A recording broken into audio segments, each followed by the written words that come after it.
insan heç nədir. Həm də qaqaşdı, patiçni qaqaşdı. Sabahdı oğlamaz içni qaqaşdı. Ezra veçli canlılarında vardı. Baqatı dəstəkçidir, canavardı. Gör neçə illərdir ki meydandadır.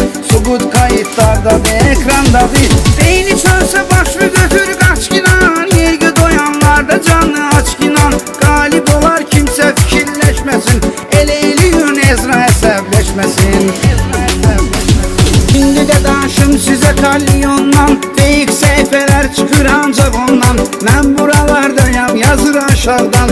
Bir neçə səhifə ilə baxır qırardan. Oyun nito getdi naxadı özü gəlir. Həqiqətən verdisə bir söz gəlir. Sənə halaldır politikon başqadır. Həm də varlığın bizə patdeşqadır. Emin TT 505-də qaqaşdı. Birbaşa qardaşdı, əməlli başdı. Haçan görsə dostu çətinlikdədir. Fərq eləməz hansı dərinlikdədir. Kim güvənib jetonla baş qaldırır. Riski momentalni başından vurur. Çoxsuna TikTok'da keçər təlimi. Gələr xilaskar kimi, qartal kimi. Səni sıxa bilməz o qara dörd divar. Çünki bu yolda sən vermisən qərar. Yaxşıya daim privetlərim var.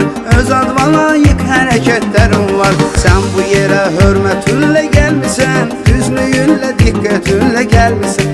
Sən belə yüksəldikcə ad sana. Maşdağanın adı yayılır hər yana. Sənin doğma dayın Maşdağa Fərhad. O kişi də sağlığında qoymuşdu ad. İndi sən də adı hər yan çəkir.